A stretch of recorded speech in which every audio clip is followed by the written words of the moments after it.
Well, after all of that bullshit, hello everybody. End of the week with Duncan and Gomer.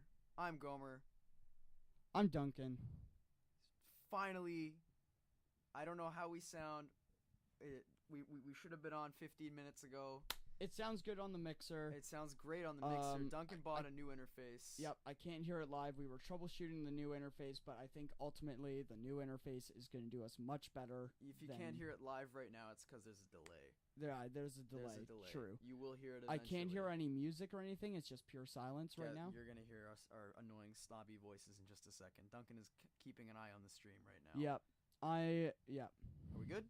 You hear audio? It's still loading. Unfortunately, the Wi-Fi here is absolute shit. 74 kilobytes a second. 29 kilobytes a second upload speed. It is Port Hope. Port Hope. Welcome to the end of the week. I'm Gomer. I'm Duncan. And what happened this week, Duncan? What's been going on? Well, my girlfriend is down for the week. She's good old Morgan. She's here with us. She's not on the show, but she's here with us. Morgan, do you want to come up to my mic and say hi? Okay. No. Morgan's here. She's loving it. Okay. Okay. I can hear us on the stream. Good. Beautiful. That's good proof. Sounds real good. Alright, fucking wicked. Okay. Welcome to the end of the week. I'm just gonna turn my gain up a bit because I sound a bit distant. You're a little distant. Okay. That's fine. We need to bring you closer together, Duncan. That's fine. That's fine. So,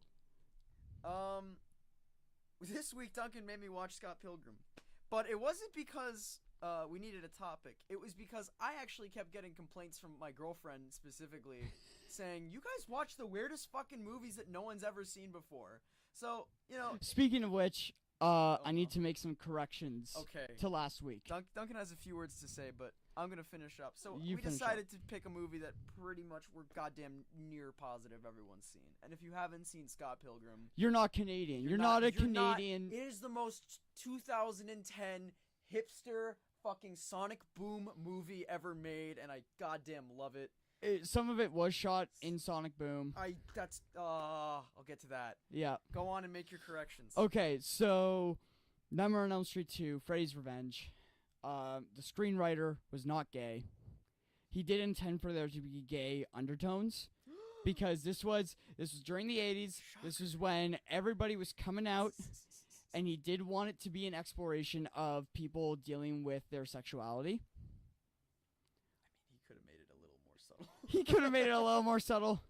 Seven Smokes. The father was incredibly gay. Let me tell you, he kept on. I was watching Never Sleep Again, which is the Nightmare on Elm Street documentary. Very great. I recommend. It's on YouTube if you want to watch it. It's a good couple. It's good, like 3 hours long. Good old not paying for someone else's art. I love it. It was on Netflix. I don't think it is anymore. Sorry, Duncan. I have a question. Did you see a red square around the end of the week logo by any chance? Let me go back onto the Twitch. I'm just killing some of my tabs right now. Is there like a red square around the end of the week logo? Because I don't think that should appear in the stream. To be honest, gang, we're still kind of new to this. I'm still trying to figure out OBS. We finally figured out the audio, which is great. It's awesome. This new interface kicks ass. I'm just seeing that we're live. We got 3 viewers. One of which is red square. Me. I don't see a red square around. Beautiful. Good. All right. Just making sure.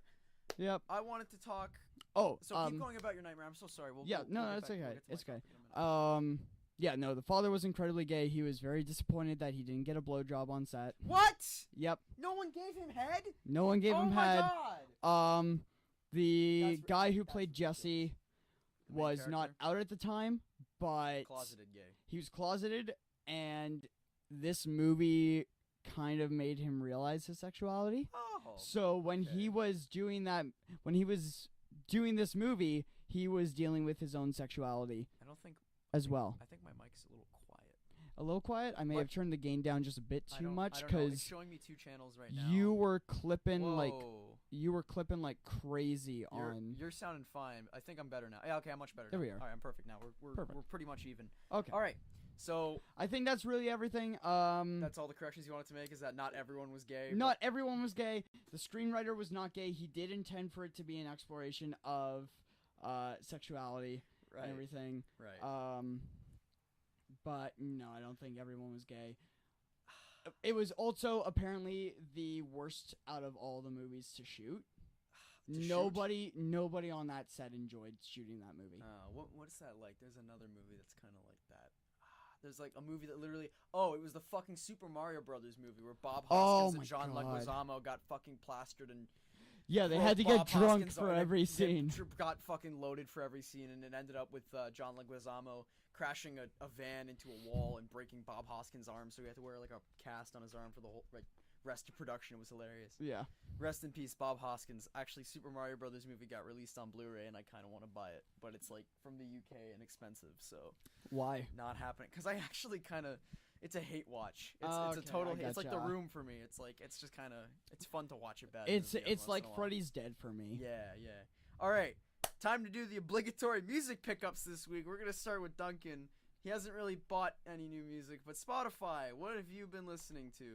Well, I'm just going to preface this by saying I have not been listening to a lot of new music now because we've got something going on with the band. Okay, so the album cover I have up, and you'll have to forgive me, I believe it's the Creeps, or the Cramps.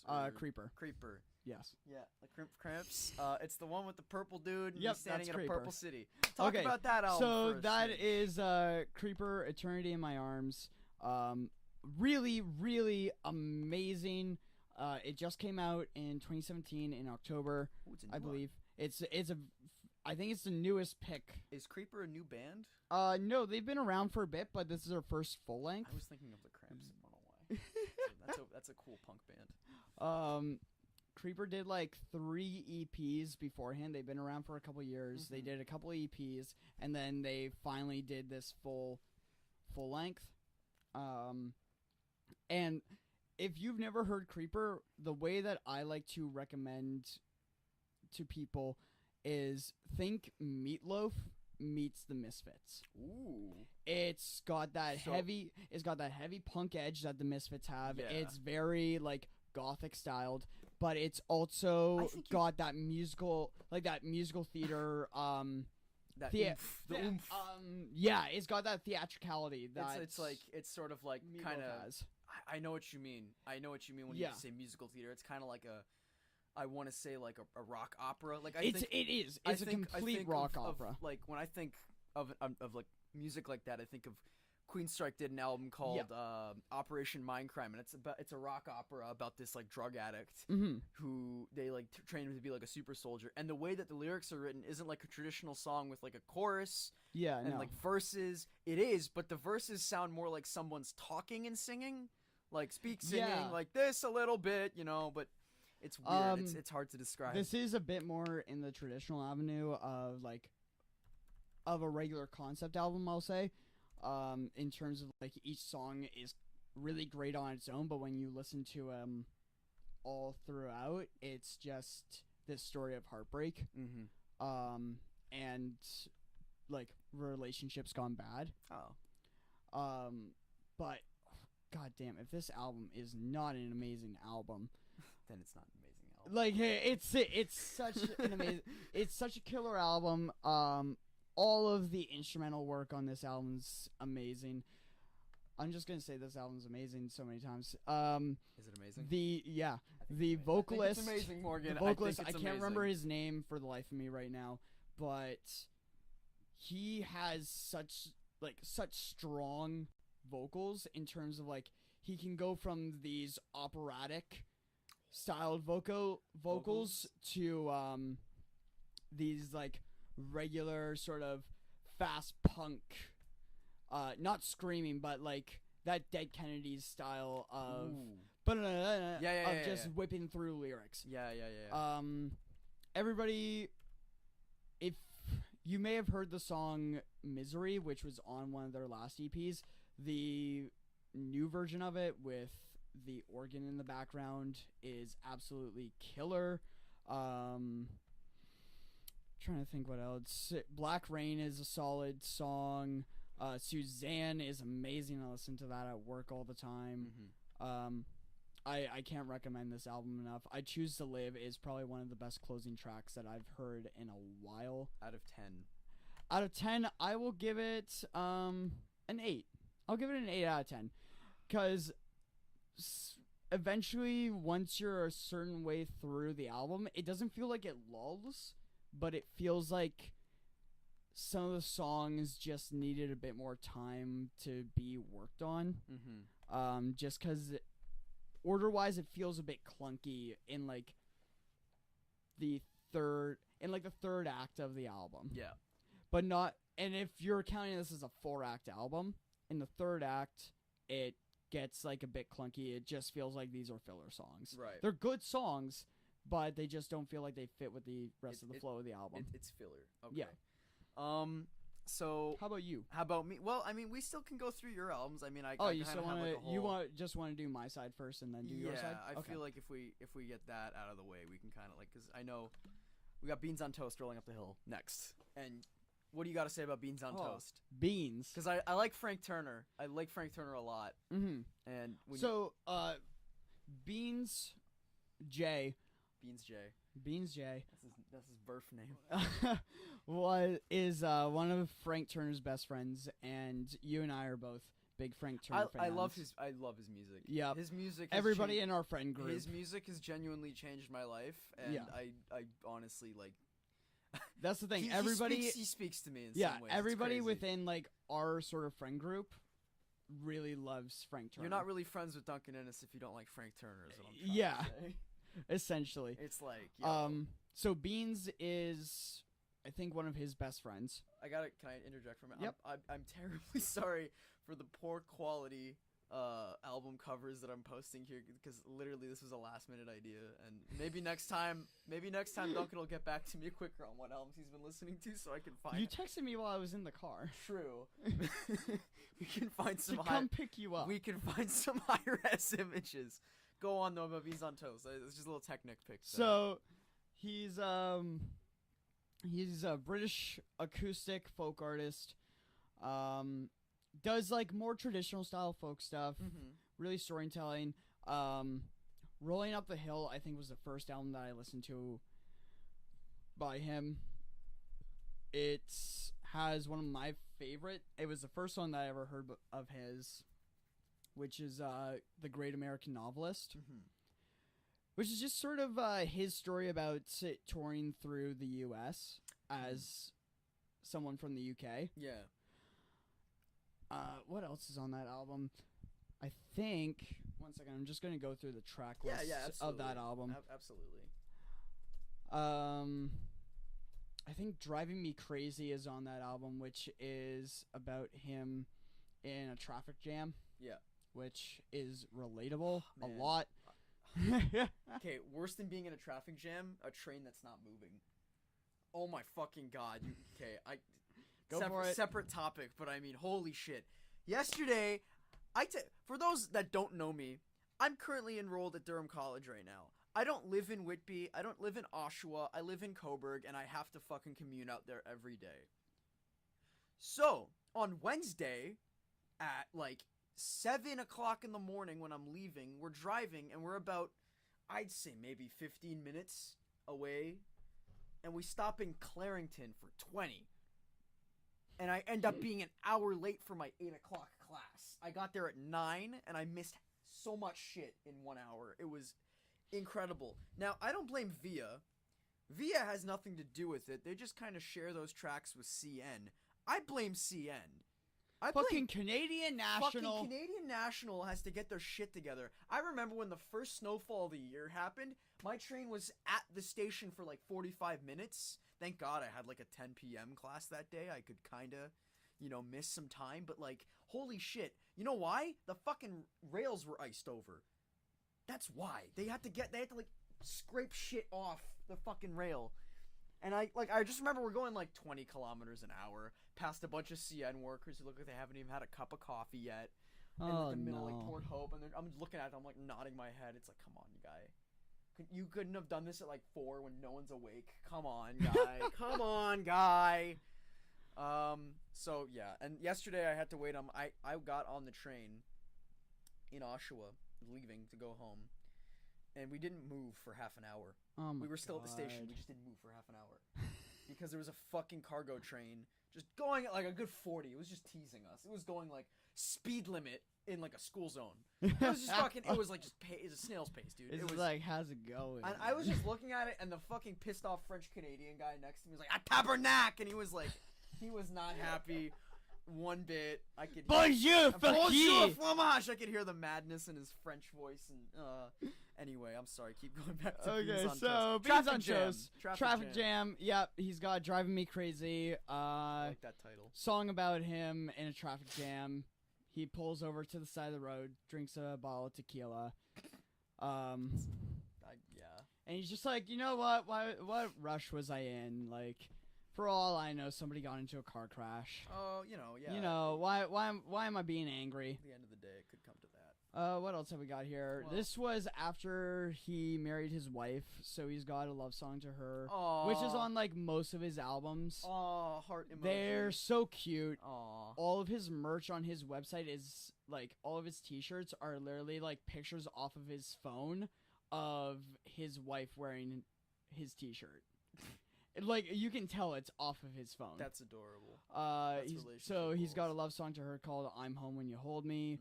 He's got a bit of like a poetry style rap song called Robin Hood Costume.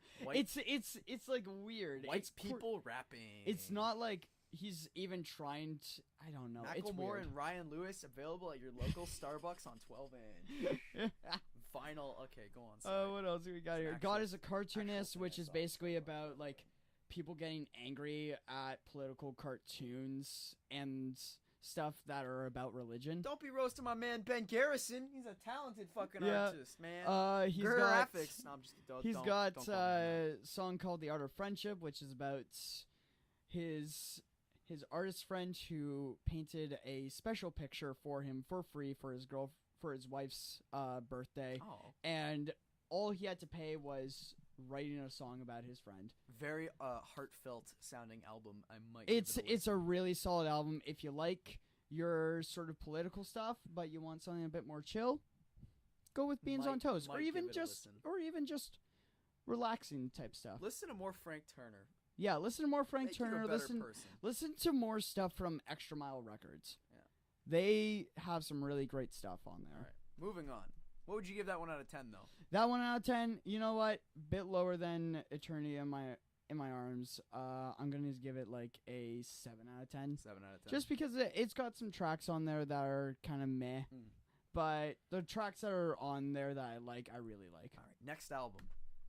Crossfall? Crustfall. Days and Days. Crossfall. Oh, I was so hyped for this album when it came out. Days and Days, for those of you that don't know, is one of my favorite bands. Very influential Oh my in god, you have no idea. in the way that I write for Oh my bands. god, you have no idea. All right. I go on about them nonstop. It's okay. I got a band I go on about that's coming up. This album was very anticipated because they hadn't done anything for a couple years. They did a bit of touring.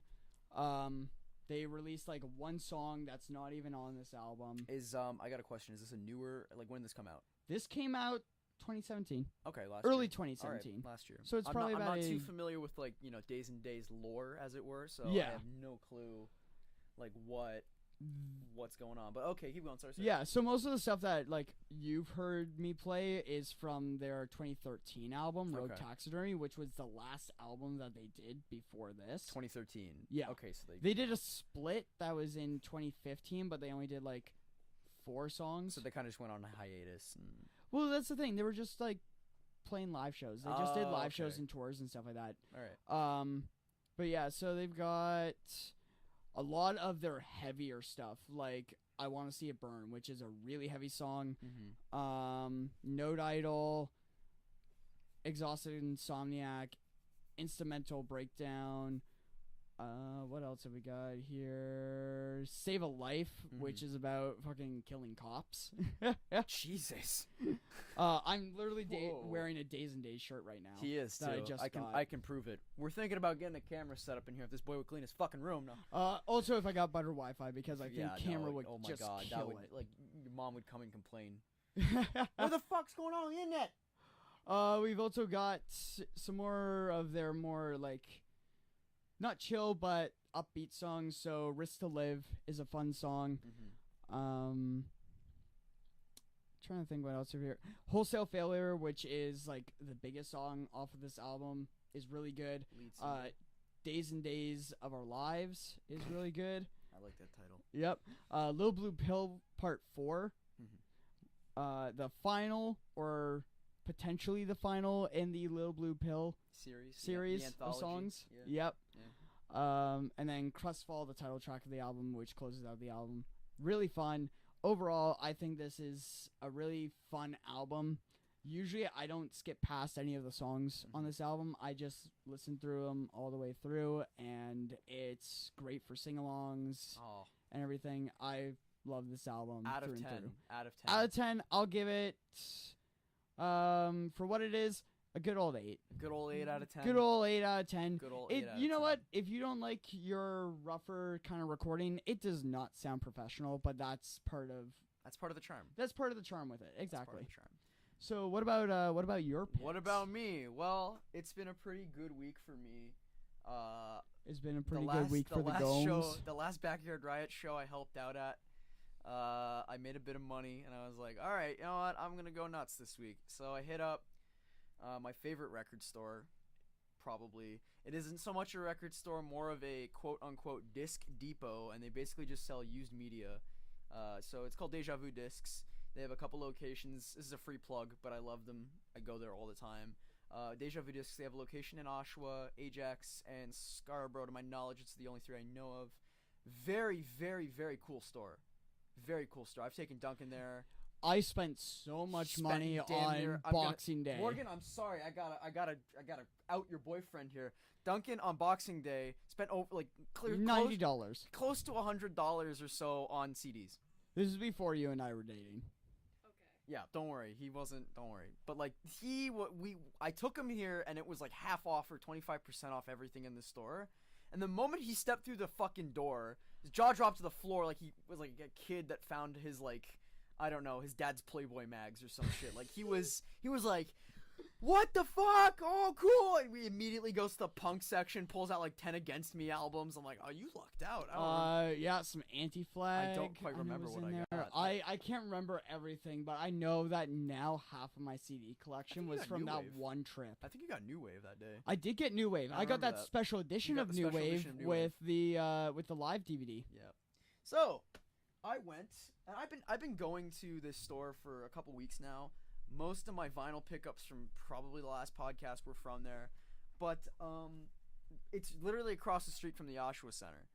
The store I go to is across the street from the Oshawa Center anyway, and of course I'm in the area. I go to the Oshawa Center, and they have a place called Now and Then Records. There's only 2 of them in existence. There's one in Kingston and there's one in Oshawa. It's a shame because they're both at really shitty malls.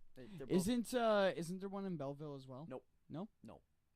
Right. It was Sam's and Sunrise. Sam has merged. Sam's has merged with this company actually. With Now and Again. They sell Now and Then T-shirts in the store. Regardless, there's only 2 locations. One in Kingston. I thought Sunrise and Now and Then merged. Sunrise is a completely separate thing. Yeah.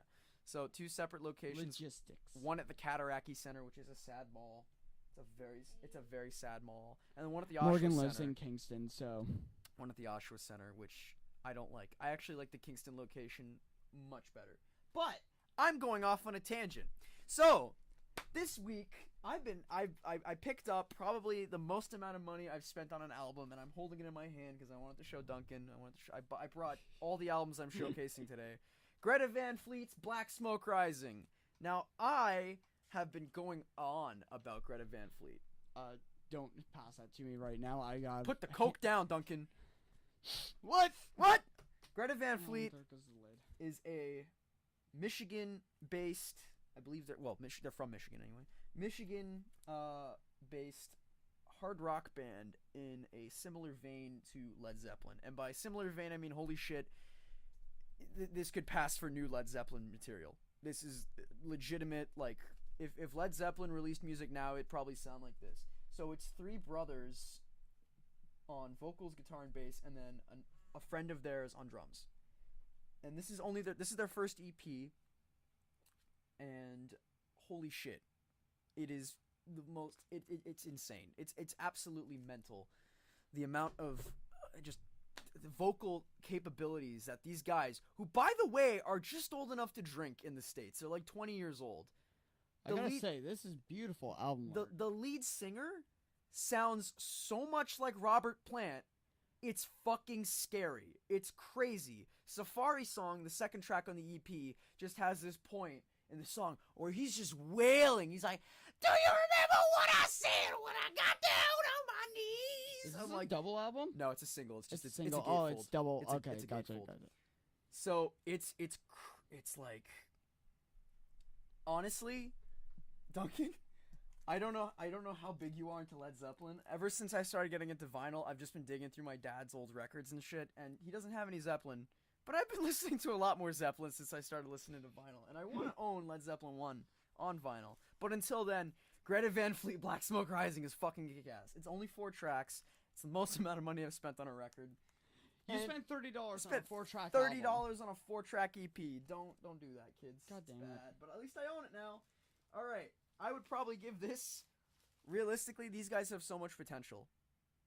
Do you think that they've just scratched the surface? I think that Greta Van Fleet, they only have 2 EPs out right now. The second one has all 4 tracks from Black Smoke Rising. Okay. So that's really kind of the best of right now so far. They haven't released anything else but that other EP. And honestly, they're just scratching the surface. These guys are still playing pubs for the most part. Okay. And small venues. I can see them playing fucking stadiums. Yep, I could see like that. Zeppelin-style shows, bro. Like They just got to get into that classic rock. They've nailed it. They fucking nailed it. They sound so much like Led Zeppelin. It's kind of scary. I gotta say, I probably give this a 9 out of 10. As an initial, Ethan, I'm just gonna turn your mic up a bit and stop turning away from the camera. I apologize. I'm excited. The mic I move around a lot. Like, I move around a lot. I'm getting notifications from people that you are quiet. Okay. Very quiet. My bad. I'm kind of bending over and like moving away from the mic because it's fine. You can just. It's okay. Don't worry about it. So, next album I picked up this week. Well, I might have. Did I pick this one up? Yes. Okay. I picked this one up this week. This is an EP by a band called Weekend. Not The Weeknd. Not The Weeknd. From Scarborough. Weekend. A band that I knew nothing about. But Deja Vu Discs has this cool thing where every single vinyl record is $8 and I can't say no. So I bought their EP called Red. And I got a funny story about this one. So I've never heard of this band before. Never heard any of their music before. I bought it solely based on the fact that it was new. And the sticker said colored vinyl. This record is red. Ooh, and it's like a matte red. It's like it's blood red. It's blood red. These are the sleeves I was telling you about. Oh, those are nice sleeves. So basically, I'm an idiot. It's a 12-inch record. So I go on and I had it set to 33 and a third RPM because of course you have it set to 33 and a third RPM. It's a 12-inch record, right? Yeah. The album played back too slow. Oh no. But guess what I thought of it anyway? I was like, "Oh, I could fucking vibe to this. This is awesome." So I'm like, the next day I go on Spotify to like look them up. They're on Spotify, by the way. Oh, go check them out. They're called Weekend. I'll get into it after. I got to tell this story first. So I go on Spotify and I find the exact same EP and I start listening to it, and it's way faster and it sounds really good. And I'm just like, did I fucking buy a bad pressing of the album? And then I thought in my head, tracks started to sound similar. I'm like, oh, I'm a fucking idiot. This was played at 45 RPM instead of... This is supposed to be played at 45 RPM instead of 33 and a third. I got home, fixed the problem. Holy shit. These guys, I don't even know how to describe... I don't know how to describe them because I'm really just unfamiliar with this kind of rock music. I'd call it like shoegazing, but not really shoegazing. It's more like... Okay. Garage rock and shoegazing had a baby. So you have these kind of like fast drum kicks and shit, but you also have guitars with a lot of effects on them. Okay. And it's a really interesting EP, and it's pretty good.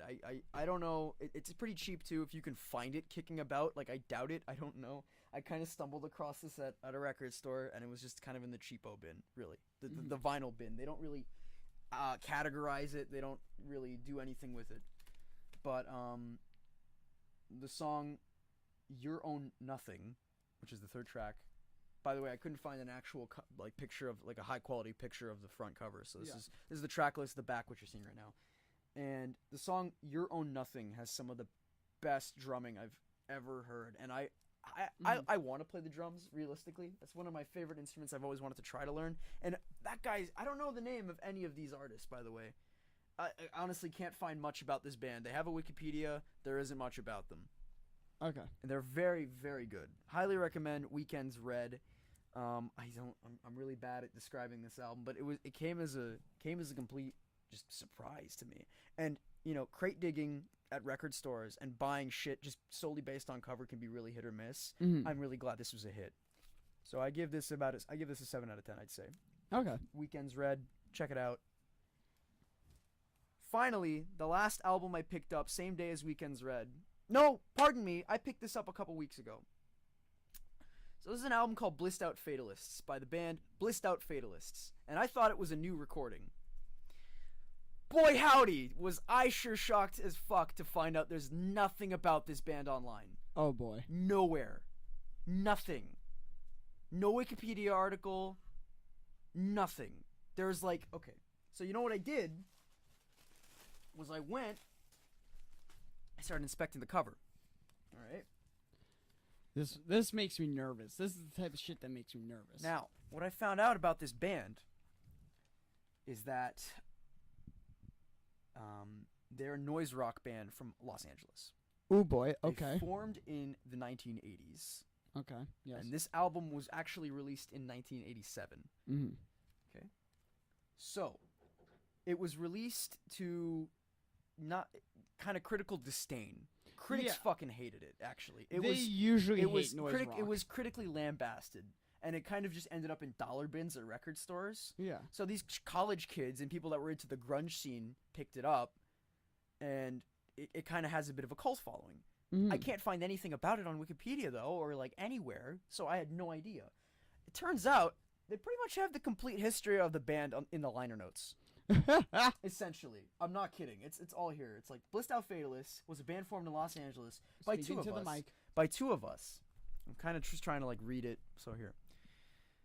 In the aftermath of the 1980s noise band, the Blue Daisies. Have you ever heard of the Blue Daisies? Don't pretend like you know, because I don't even know who the fuck the Blue Daisies are. I don't know. Of whom we had been members. So they basically they worked as house painters, and they tried to kind of figure out oh man, I really enjoyed making music. How can we keep doing it? And they put on this album that it's a really, really solid noise rock album. It's a really good noise rock album. It's but they released it to record stores and no one fucking gave a shit about it. No one knew.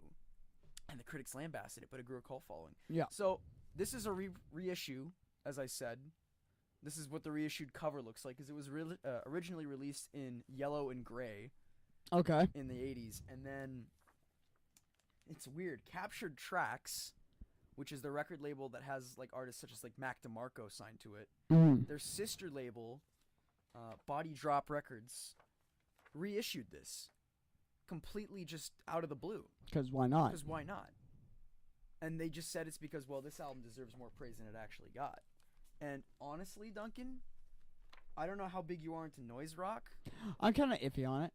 I wasn't at first a fan of this album because they marketed it to me as something completely different. This is this is a noise rock masterpiece. I would describe these guys. Imagine if Big Black meant My Bloody Valentine.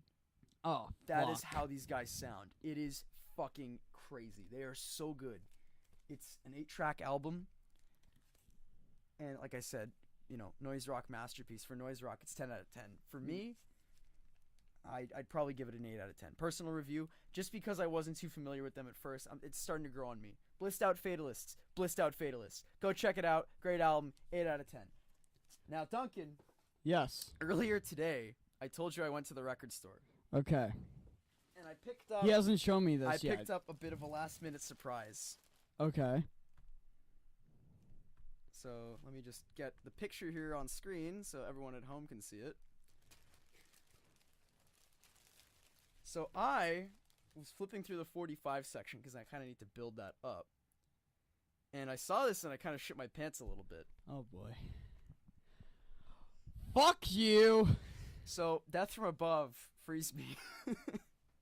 This is You hated this song when it came out. I was not a fan of this single. Oh no, you okay? I was. That's an understatement. Yeah, that's an understatement. I hated loathed. I loathed it. I actually when Death from Above dropped this. This was the first single they released for their first album in like something like 3 years, and like I was looking forward to a new DFA album. I was like, I'm fucking ready. They dropped this like synth heavy pop track, and I was like, okay, what the fuck? And I told you, you know what?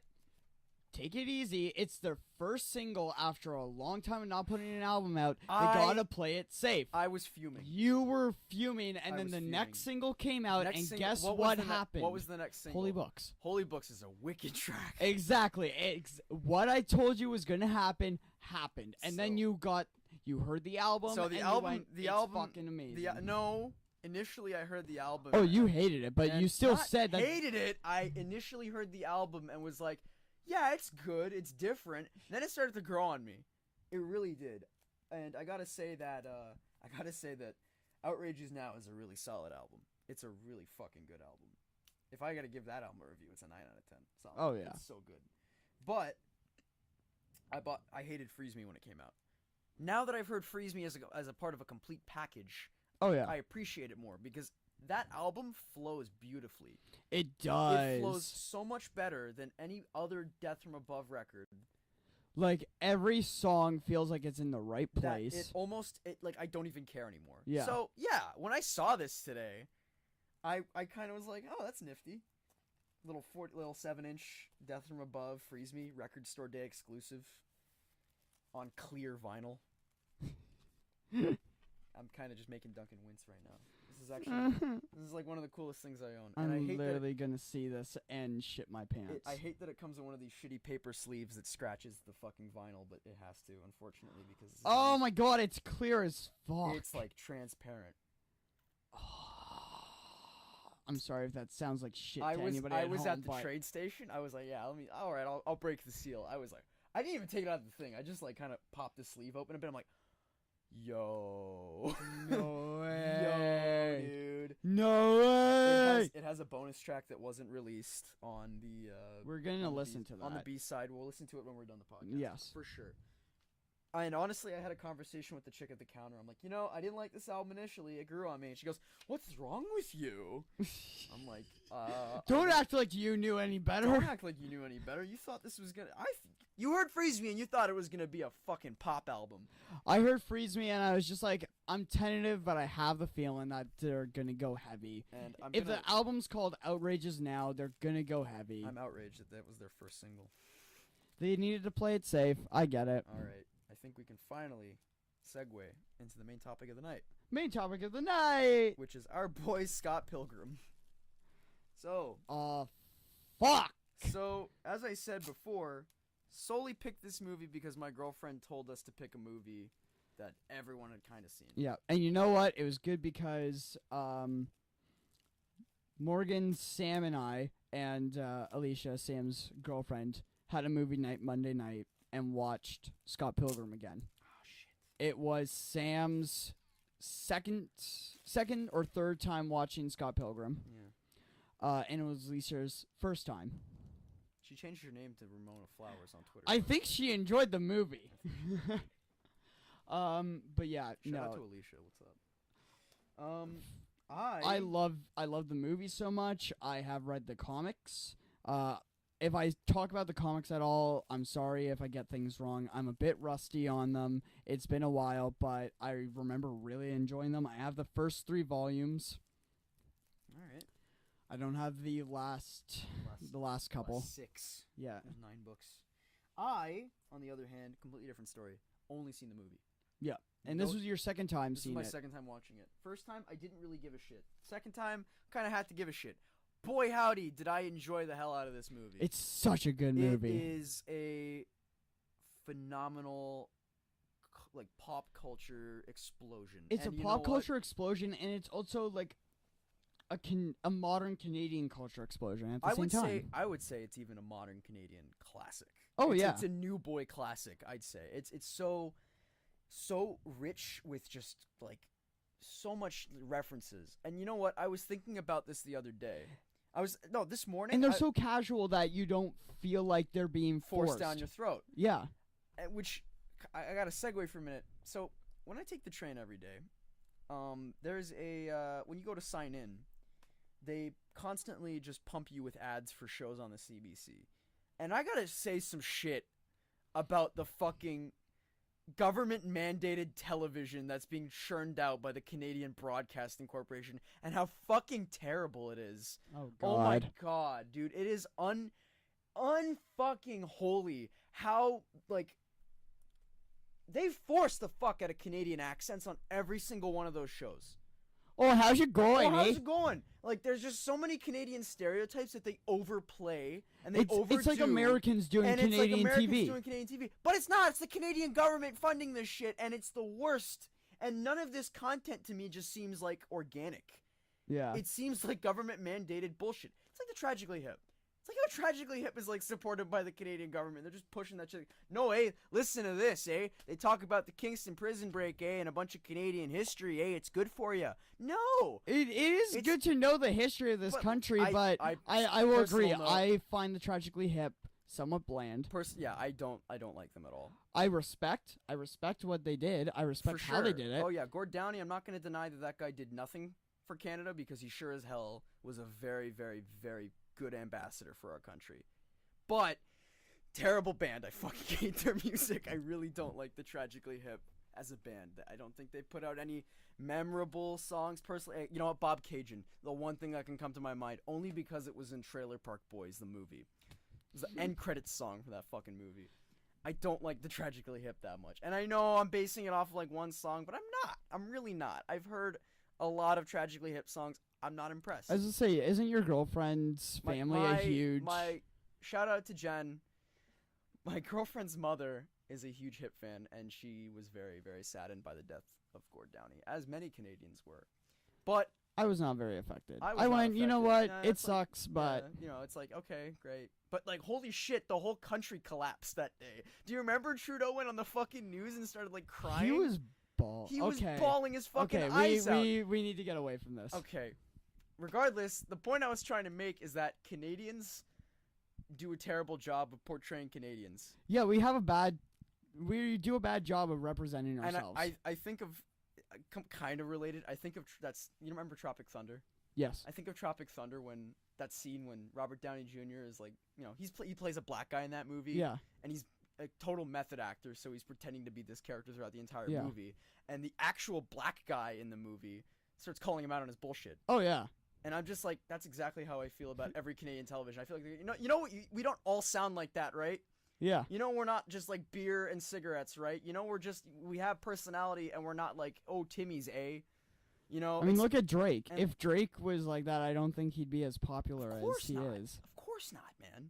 And I gotta say, Scott Pilgrim is like, to me, that's kind of like, that's us, the movie. That's it. Yeah, we're very much like the kind of the characters in Scott Pilgrim.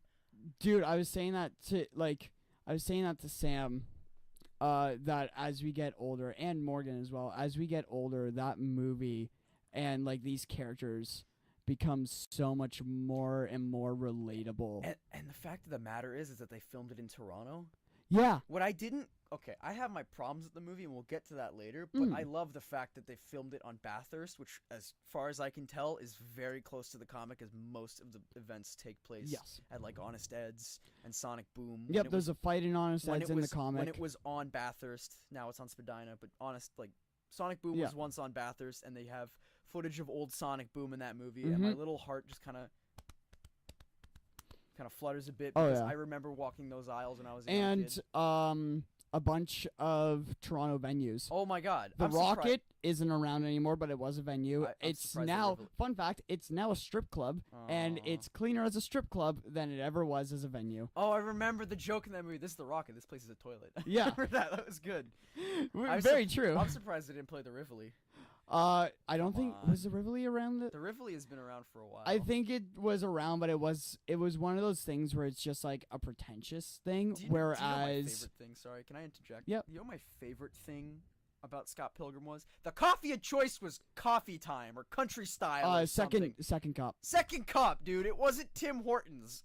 They immediately knew not to go right to Tim Hortons. Dude, I think they also just didn't want to pay the rights to do Tim Hortons. I don't give a shit. I don't care. But It I makes me like the happy- fact that it's not Tim It Hortons makes as me well. happy that it's not Tim Hortons. Because guess what? We have other fucking coffee shops in Canada. Oh yeah, We have Starbucks here. Did you know that? They make better coffee too. they do. Oh my god. Anyway, so yeah, I was like, when I saw that they were at second cup, I'm like, dude, Pizza Hut? No, sorry, Pizza Pizza. Pizza Pizza's iconic. I don't give a shit. The amount of flack that Pizza gets, especially from me, that place is it comes in clutch. It really comes in clutch. It really does. Like, you know what? You could be in the middle of a fight and just say, "Hey, we're heading out to get a slice." Hey Scott, we're going to Pizza, get a slice. Hit us up when we're done, eh? Yeah. Oh man, I love that. And like a good portion of the cast were all Toronto actors too. Yeah. For the most part, like the leads, Michael Cera was the only lead that was Canadian. Yes. Michael Cera is from Brampton, Yes. Yeah, Brampton, yeah. And he was the only. All of them learned how to play music. Michael play Cera knew how to their play instruments. He knew how to play He bass already right knew off how the to bat. play bass. All the music in this is written by Beck. Like all Written the by bands, Beck, all the band produced- music. produced by Nigel Godrich, who is the producer for Radiohead. He's done like, all of yeah, their that albums. explains and I why remember this that is was so the big good. credit. It wasn't Beck. It was Nigel Godrich. It was like music by Nigel. I freaked out. I'm like, what the fuck? Yeah, no. The soundtrack to this album, to this movie, if you haven't seen the movie, at least listen to the album. That's what Backyard Ride should sound like. I'm just kidding. I'm just kidding. This Very good thrash rock though. Oh my god. it's just solid. Like you got Metric in there yeah. because their song is Black Sheep is used for one of the fictional bands of the Third X and Envy Adams, Scott's ex. Mhm. What's it called? Oh, Clash of Demon Head. Clash of Demon Head. Yeah. So that's actually Metric. I read your blog. You kissed the lips that kissed mine. You kissed the lips that kissed mine, huh? He punched the highlights out of her hair. Oh Sorry, my there's gonna be God. so much. This movie is filled with This is gonna quotable be lines. the longest podcast we've ever spent on one movie. I'm thinking this is gonna be a long one. Yeah, This is and you gonna know be a what? It's long one. because this movie is so likable, and the people that like this movie are gonna stick around and they're gonna listen to this podcast because they cannot get enough of Can this. I just get this I out of the can't get way? enough of Can I this just movie. get this out of the way? Emma, if you're listening, I'm sorry. Mary Elizabeth Winstead. I've repeatedly said, especially when we were talking about Cloverfield, she is my celeb crush. And she was fucking hot in this movie. I don't give a shit. She was bitching in this movie. Oh, the scene where, dude, she's like every punk dude's like dream girlfriend. I'm not kidding. Like, think about her for a minute. Okay, so Think about it for a good minute, though. She is like, invites you into your house, is kind of a bitch at first, but starts to open up. Well, okay, yeah. And the other thing is that, like, don't forget, this was also when the whole thing about the Manic Pixie Dream Girl was going around. Oh, that's right, yeah. And she was kind of like that, but a bit much better. She had a personality. She had a better personality. She stood up for herself. She told Scott when he was fucking out. Yeah.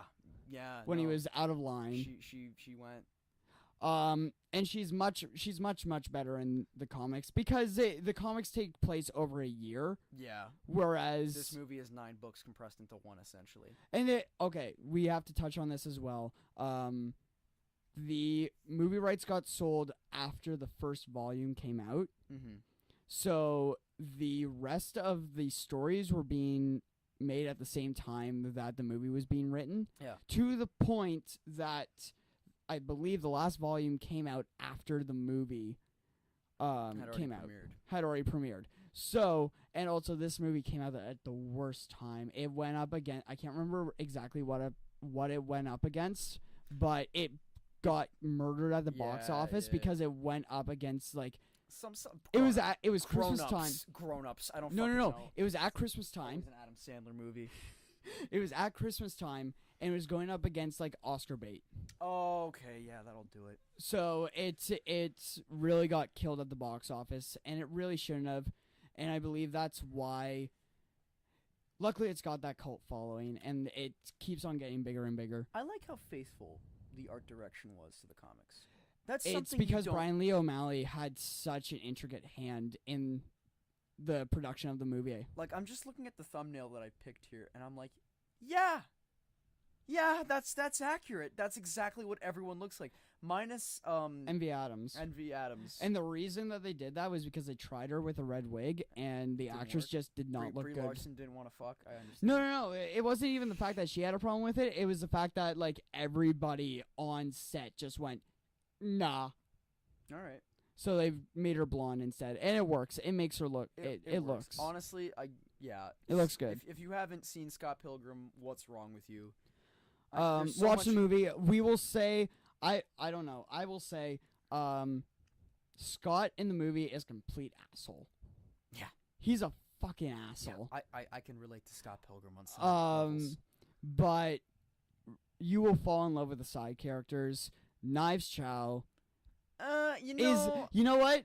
I hated her on the first go through, but then the more that you watch it, and especially after you get your fucking heart pounded, like completely beaten up, you feel bad for her, and you start to relate to her a bit more, and you start to understand where she's coming from. And don't forget, like, she's a 17-year-old Chinese Catholic schoolgirl. Oh my god, dude! Honestly, that I remember seeing that. He's like, what the fuck is he doing dating a high school chick?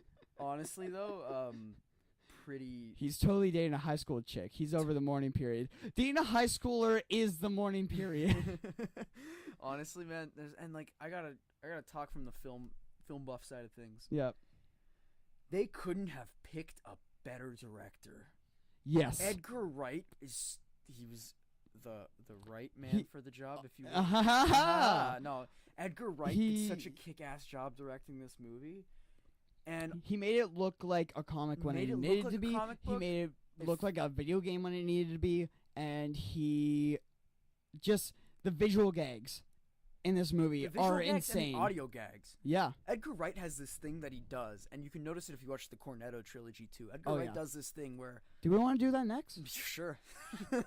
Edgar Wright does this thing where background noises sync up with events in the film. Yeah. And he does the quick shots too. And that is all over the place. And it's all video game sound effects. But you know what? It works. It works so well. It works incredibly well for something like this, because Scott Pilgrim is such a fast-paced comic book. It's like...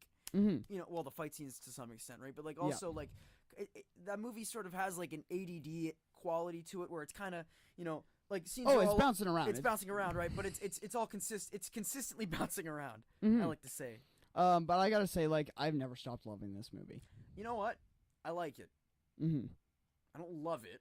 There are points that I love. There are like moments in this movie that I actually like, kind of like. Oh, that's the thing. I know there are flaws in this movie, but it's the fact that like I don't know. It's one of those movies that I just go back to whenever I'm having a rough time, and I just go, I'm gonna watch Scott Pilgrim. Like, it makes me feel good. My favorite part about this movie is that it's just I like it. It's actually I just like it. It's a really... Smoke alarm. They're setting things on fire upstairs! Filming this in Duncan's basement. The smoke alarm has just gone off in his kitchen. So, the thing I like the most about Scott Pilgrim is that it's just so well written. It is. It just has some of the funniest and again, I think it's dialogue I've ever It's heard because in my Brian life. Lee O'Malley, who wrote the comics, I believe also wrote the screenplay He might or have co-wrote. Had some help in there, right?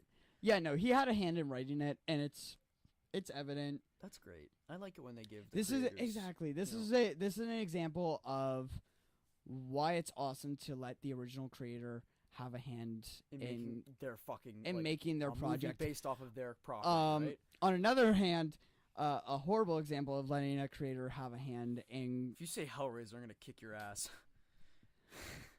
The 50 Shades series. Oh, okay, thank God. Because Hellraiser was Clive Barker. He directed that movie. Oh, yeah, no. And that was kick-ass. I don't like the Hellraiser series, but... The first one's really good. Yeah, the first one's good. Clive Barker had such a hand in it, right? Like, he directed it, so I wouldn't, Anyway, go on. 50 Shades, of course. Yeah, no, that's wow. Yeah, no, that's it. That's a train wreck, and like I can't believe they made it's a movie based off of Twilight Three. fiction. 3 movies. they filmed the last 2 back to back with the author's husband as the screenwriter. Well, the good news is now that Dakota Johnson's contract is up, I guess you could say she's 50 Shades free. And that's the name of the last movie. That's it, ladies and gentlemen. Back to the I'm done, ladies and gentlemen. That's it. back to the good Right. movie. Back to Scott Pilgrim. Yeah, man, I don't know. I think that this movie, funnily enough, not directed by a Canadian guy, and they still got Canadian He knew how to do culture Canadian. better than Canada. It was the point I Yeah. was trying to make earlier, is that every time CBC tries to do a show like this, take Corner Gas, for example. I'm not from Saskatchewan. That show, I don't think that's how Saskatchewan I don't think that's how works. people from Saskatchewan act, man. You gotta get, like, I know Brent Butt is Saskatchewan, but, like, dude, come on. You're not all that unfunny. Come on. What was that YTV show about the Indian family? Was it the Claymation one? No, it wasn't the claymation one. It was live action. You know what I'm talking about? Yeah, Morgan knows what I'm talking Yeah. about. There's this Claymation, like, First Nations family. They lived in a trailer. I don't remember. I remember it was Oh, puppets. you know what? Puppets? You know what was a really good Canadian TV show? Fred's Head. Fred's Head was a solid show. Anything Teletoon put together was phenomenal. Teletoon was so good. Because they had the best French Canadian animation houses in the country putting together their Yeah. content, and they knew they were funny. Yep. They were fucking funny. Like Fred's Head, I remember was on for like 1 season. I think it was 2. It had like a very short run. It wasn't on for long. Yeah. Okay, For but sure. back to the movie. Yeah. So, you know what? Let's go through sort of like big point by big point, because we haven't really touched on anything specific in the we movie. meet our main character, Scott Pilgrim. Scott Pilgrim. He's in a And band it starts off beautifully with in the mysterious land of Toronto. of Toronto, Canada. I love that. Scott Pilgrim was dating a high schooler. I love that. That's great. That's how this movie starts. And then it does the Zelda Yeah, I know what you're down talking about. onto the house. We get to meet the band Sex Bomb and their friend Young Neil. And I laughed. immediately you fall in love with these characters. You just want to hang out with these characters. Oh my god! I mean, I was like ready to have a beer. I was ready to crack Yeah. a beer open with Young. So we have Steven Still's the talent. Mm-hmm. We have I forgot what her name was. The drummer. that's what I'm blanking on as well. Young Neil, Kim the drummer, and Scott Pilgrim on bass. Yeah. They're all hanging around Steven and Neil's kitchen, just hanging out, talking about Scott's new girlfriend. You're dating a high schooler. Pretty So cool. It's pretty cool. I mean, you know, like Have you guys done it yet? We've done things. We've done things like we've held hands on the bus. And Michael Cera's his usual like Michael Cera cutesy self. I love Michael Cera. You know what Michael Cera was great in? Superbad. Yeah. Watch Superbad. Superbad's great. But But yeah, he's Michael Cera. He's like, okay. he's I Michael guess. Cera. All through this scene, like immediately there's all these video game sound effects just subtly done in the background, to sort of like point out specific notes.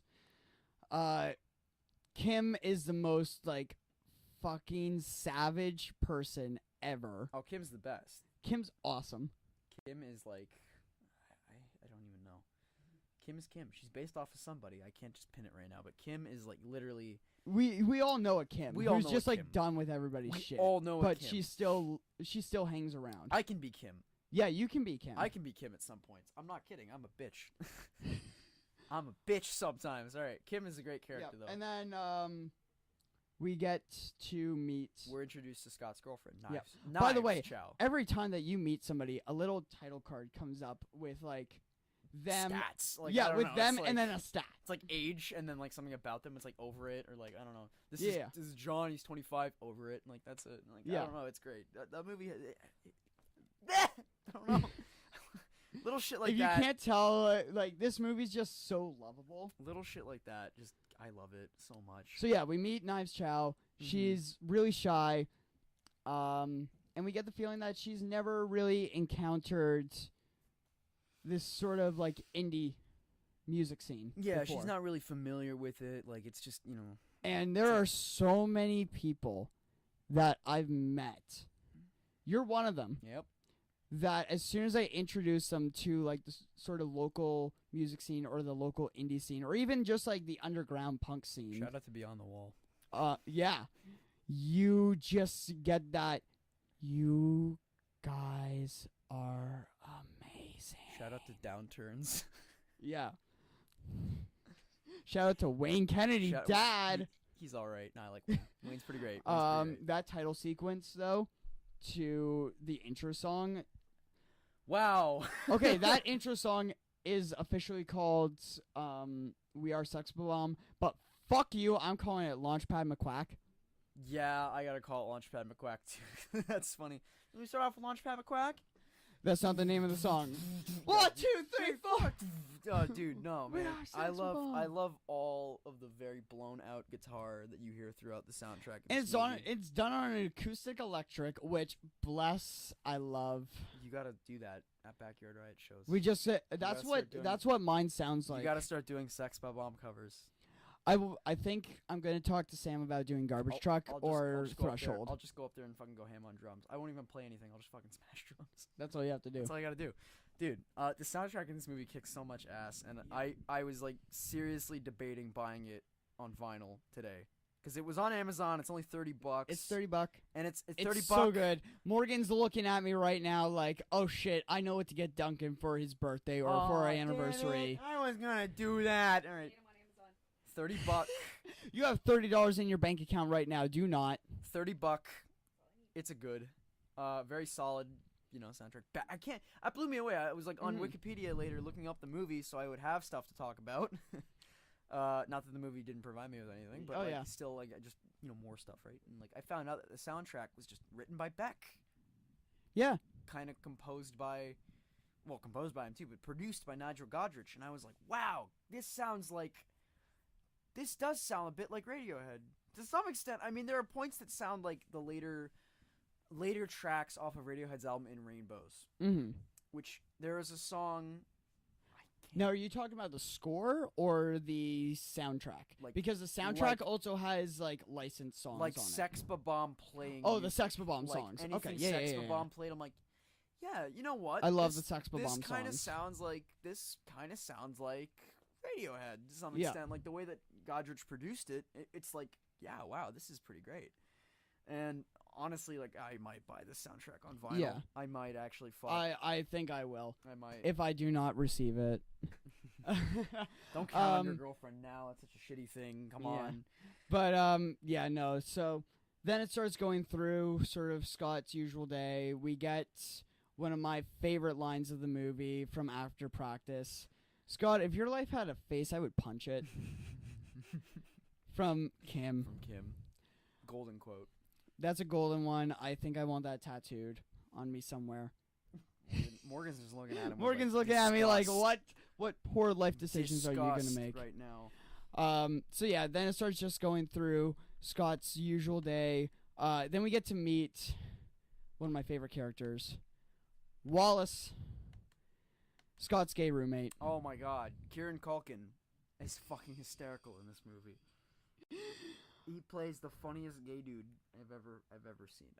And it's so subtle, not subtle at the same time. It's like, you know, when they go to the first show with Ramona. I don't want to get there yet. Okay, but like I gotta mention that scene. Okay, I gotta mention that scene where it's like, this is Scott's gay roommate. How's it going? And then like and then like, you know, Scott's sister's there with her boyfriend, and like, you know, here, like Wallace's gaydar is just going off, and by the end of the scene, he's like making out with him. Wallace is just like, hey. Wallace is like, hey. Jimmy, these guys rock or suck? They have not started playing yet. That was a trick question. That reminded me of that Vine. It's like, I love this. Is this music? Is it coming from the black or the green? The black? I love this. It reminded me of that Vine. Shout out to Gabriel Gundacker. But yeah, so then we get a beautiful scene of just a literal like pan through Scott and Wallace's one-room apartment. Oh, it's beautiful. Listing off everything that Wallace and Scott owns, and it's like Wallace, Scott, Wallace, Scott, Scott, Wallace, Scott. I get it. It's mostly Wallace. It's all Wallace. Wallace owns everything. They both sleep in the same bed. Yes, holy shit! There's so many gags with that bed. So many gags. The funniest thing in that movie is that like every night Wallace has another dude in his bed, and by like the fourth night in this movie, he has like 4 dudes in this bed. Scott and then 3 other gay dudes. It's fucking hysterical. That's my favorite joke.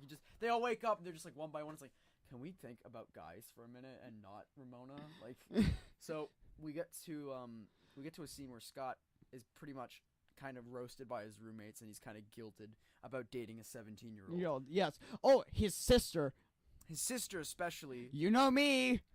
Wallace! Wallace! Oh, God, that was a good scene. So, like, Wallace is always that, Wallace, he's that gossipy bitch. Wallace is the first to kind of spread gossip around, especially about his roommates. So, like, immediately he texted his sister. He's like, you know me? That was the joke. Yeah. And, basically, who is played by Anna Kendrick. Yeah, she's pretty great. In a very low-key part that's very good. Yeah.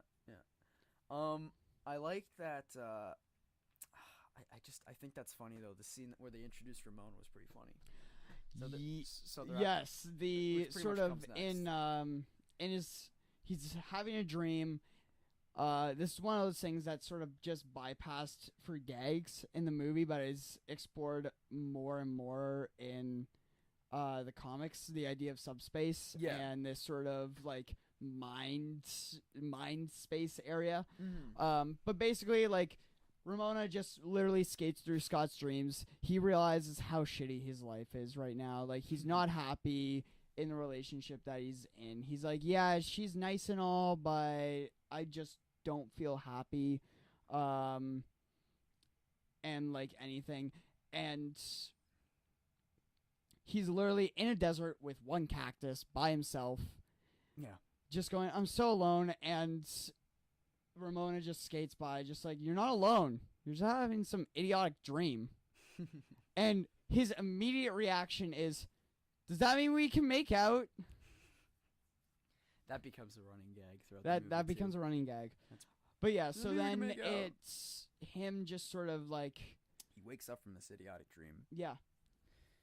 And we meet Wallace's boyfriend. Yeah, Wallace's boyfriend is in the bed Other with him. Scott. Other Scott. And he's just like, I don't know what to do. So the next day they end up going to a house party hosted by... Well, no, because then he meets Ramona for the first time in real life. Right, at the bookstore. At the library. At the library. Right. She's delivering a package. And I will admit, I have completely had one of these moments where you just sort of see a person and you freeze. Yeah, it's like... Just wow. like, I'm stuck. It's like, wow. Where I am. Anyways. Shout out to Emma. But yeah, and it's just like a bunch of quick cuts, which are really well done, Mm-hmm. To get to the house party. Yeah, the house party hosted by, it's, who's the guy? Steve? Steve's ex. Steve's ex. Who by just Aubrey, pops up in Aubrey all Plaza. these odd job, like, spots. Oh, she works at the Sonic Boom. She works at the Second Cup. She works everywhere. It's like, yo. She works at Lee's Palace. Lee's Palace. But basically she's hosting this party, and Scott's just like, he's chilling on the stairs, and he talks to this guy who he's like a mutual friend of everybody. And Komu. This is my what's his name? Komu. So he's talking with Komu, and this is my favorite scene in the whole movie. Hey, Komu, you know people, right? And Komu's like, yep. It's like, yeah, you know, a girl with hair that looks like this, and he pulls out this drawing and like a Crayola, like fucking like squirrels. He goes, oh yeah, it's Ramona Flowers. In the comic, he does it with his fingers, and he's just like, anyway, with hair like this, and pulls his fingers down to indicate like curls coming down. Yeah, the long curls coming down. But oh my god, the drawing's so much better. Komu's just like, yeah, it's Ramona Flowers, nice. And like he's just looking around the place for her. Someone says that she was going to be here tonight, and he's like, what? Oh shit! Again, totally had this, just that sort of freak out of just like, shit, this person's going to be here. So he starts walking around looking for her, and this is an infamous scene on like with boards. The song's literally called "I Heard Ramona Sing," and it's a licensed song. Oh. It wasn't one that was written for this album. It was a licensed song. Mm-hmm. Most of the characters, by the way, like Scott was written after a Plum Tree song. Yeah, I know that. I looked that up. Yeah. Ramona was written after the song. I can't remember who did it, but yes, after that song, I heard Ramona sing. And can I talk about this next scene? So yes, Scott you finally talk about confronts Ramona. it's so adorable. It's my favorite. And he does this thing. He goes, "So hi, did you know that Pac-Man's original name in Japan was Puck-Man? But Because Paku Paku means flap your lips in Japanese. But when they brought it over, they changed it to Pac-Man because they thought that Puck would be too easy to vandalize." And Ramona's just like, "Okay." I'll leave you alone forever now. I'll leave you alone forever now. And he just see Duncan knows this movie more than I do. Oh yeah, I do. If you notice, by the way, what's with the light switch. What's with the light switch? I was gonna say it's like okay. The reason that the light switch is there is a metaphorical thing. Is it? It's supposed to be like because they're in their own sort of small world at that point. Although it could have just been like lazy architecture. I mean, as an electrician, but still, as someone studying to become an electrician, that's against code.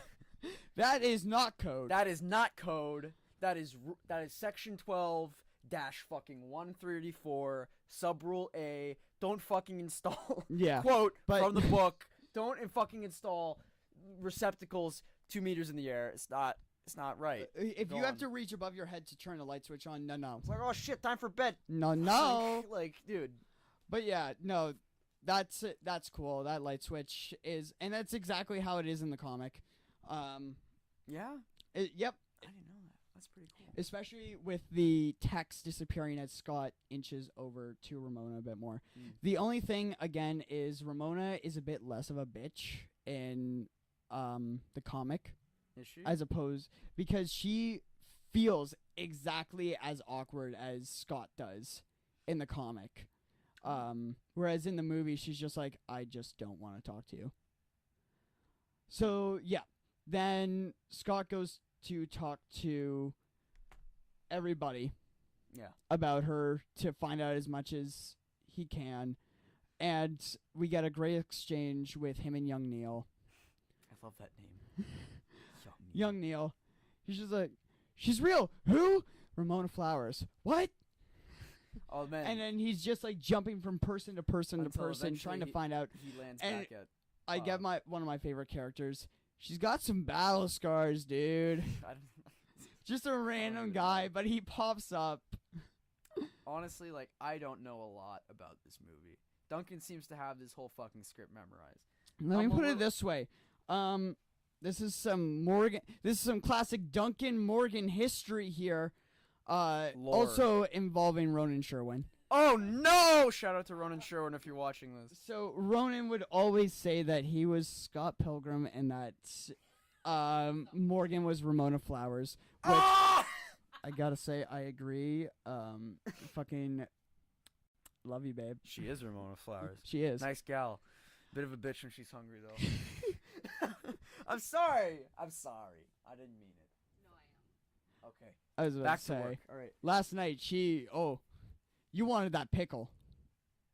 Okay. Moving on. That Metro. Moving. You wanted that Metro moving pickle. the fuck on. Okay. Yeah. So I got nicknamed Gideon. The seventh of the evil axes. I see it. Yeah, you see it. It's Jason Schwartzman looking fuck. Big schnoz. No, I'm just kidding. Fuck you. Just kidding. None of it's true. You look like. But yeah, Billy so. Idol, you fuck. So yeah. Where was I going with this? Anyways, lore. Solid Duncan Ramona. Duncan Ramona Morgan lore. Ramonan. But yeah, so this movie's been part of my life since grade 9. Wow. I would watch it at least once a year, if not multiple times a year.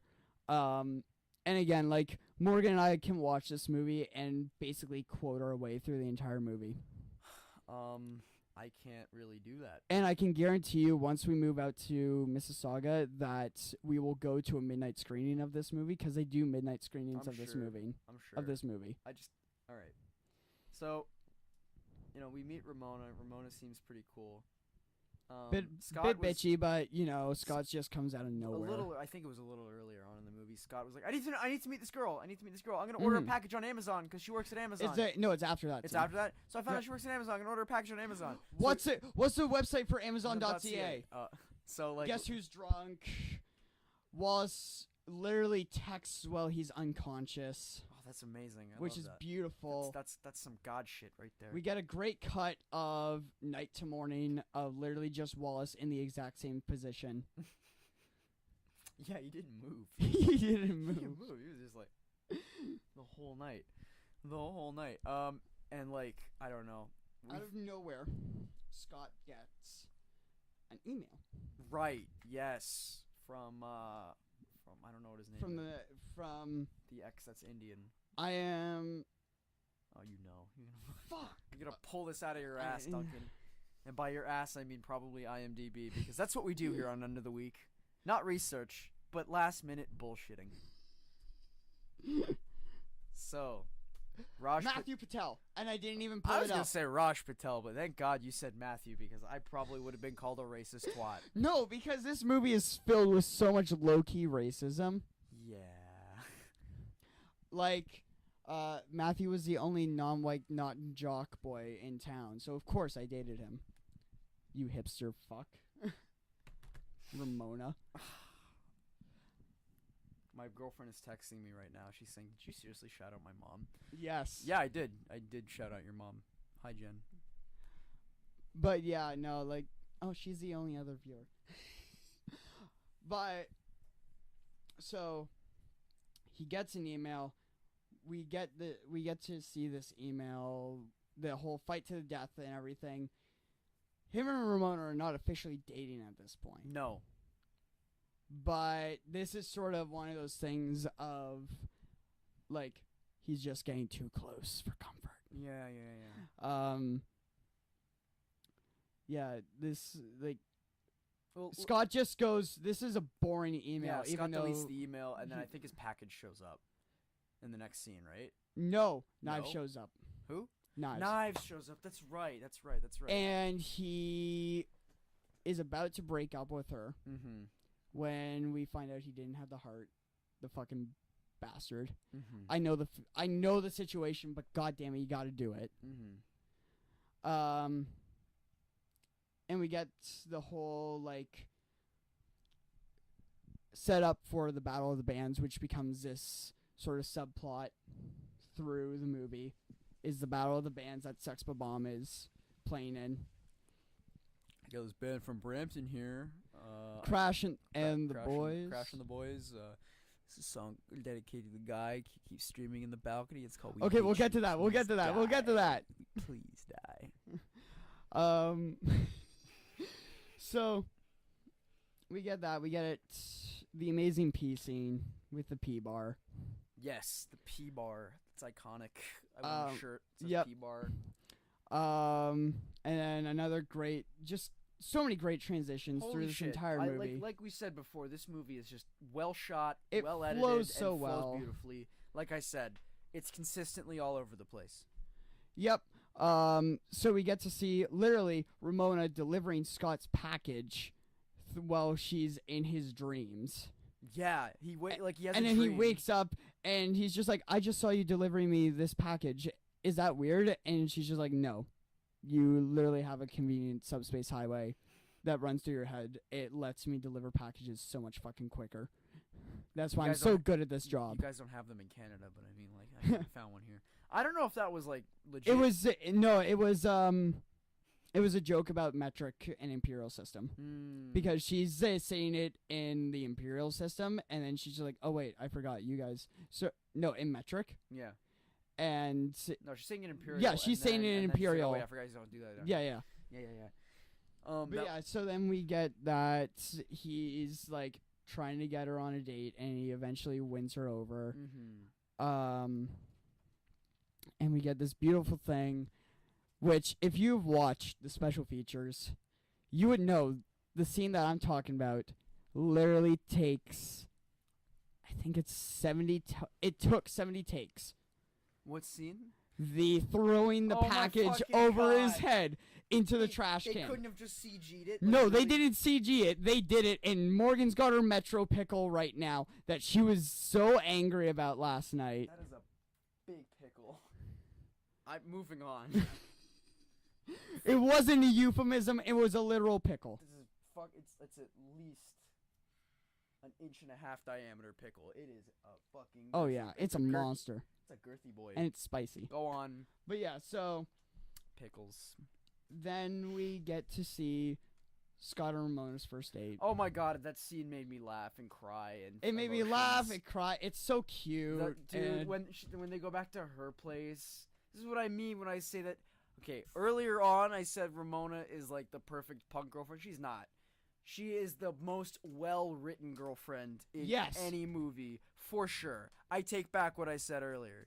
And I know that my girlfriend is on a bit of a delay right now. She's going to hear the part where I say, Ramona Flowers is the best punk girlfriend ever. No, it's not what I meant. I more so meant... She's the best, like, girlfriend probably character the best girlfriend that character was out at that time. Yeah, for sure. And especially in this type of movie. Yeah, like, she was... strong, independent, but also at the same time kind of caring. She had a personality. Yep. Like I remember the scene. It's like Scott's like, "I'm kind of cold." It's like, "I'll get you a blanket." Yeah. And like Scott goes looking for her. And she's like taking the her whole shirt off. tongue thing. Yeah, it's like she's taking her shirt off, and then all of a sudden it's like, "Dude, ah! I'm changing." It's like, "Dude, I'm changing." Like, and then he's like, "I'm cold." Here, how's this? She hugs him. She hugs him, and then she makes out with him. And then they start making out, and then they're making out on the bed, and like with it, beautiful Scott Cherub playing the bass, and like Mary Elizabeth Winstead in a bra, and yeah, panties. I have a problem. And it was just that's probably one of my. And favorite you know scenes in what? the This movie. is one of the non-scummy things that Scott does. She goes, "You know what? I changed my mind. I don't want to have sex with you." But I and reserve the right to change it later in the evening. Yep. And they don't end up doing it Later on. But you know what? And she's like, "You know what? I'm not gonna be a dick. I'm not gonna kick you out. You can sleep in my bed, blah blah." And then they're just cuddling together. It was adorable. And like Scott is like, "Yeah, that's okay. Like, sure, I'm comfortable with that. You're comfortable with that. I'm good with that." My favorite scene in the movie, by far. Mhm. This is the scene that I really loved in the movie. This part of the movie was just It makes you fall in love with these characters. It makes you fall in love with these characters, and it just kind of like because I don't know, something about it. Up to this point, it really is all just character driven. Edgar Wright and Brian Lee O'Malley figured out the perfect relationship right there. Yeah, they wrote it. They fucking wrote it down, and I'm like, because it's got flaws. These people have known each other for like 3 days, and they're already like, I already want them to. They already feel like they've been together forever. They have reservations about having sex or not, and then feeling cool about not having sex. It's like, no, not tonight. It's like, okay. But they've known each other for like 3 days. There's not even like a one-sided. Dude. Yeah. I fucking dig that scene so much. So yeah, then it cuts to morning, and he invites her to the Rocket to the first of the Battle of the Bands shows. This place is a toilet. She is literally so hot she melts the snow. Yeah. I didn't while notice she's skating that. away. That's one of those little things that you don't notice until. I thought that was just like a weird thing, but no, I realized that now. No, it's supposed to be that she is so fucking hot that she melts the snow. Dude. That character, Ramona Flowers, is a great character. She's a really good character. I love that. So yeah, it cuts to the Rocket. This place is a toilet. This place is a toilet. Now a strip bar. Now a strip club. Yep. And we get these really awkward things, especially since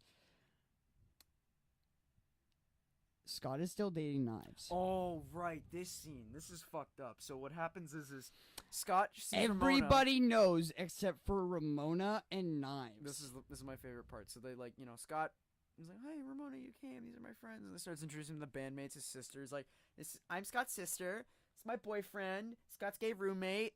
And this is Knives. And this is Knives. Oh, by the way, I should say Anna Kendrick plays a very good kind of deadpan bitch in this movie. Oh, yeah. That's her character. It's my favorite. She goes, and this is Knives. And Knives damn near ruins it.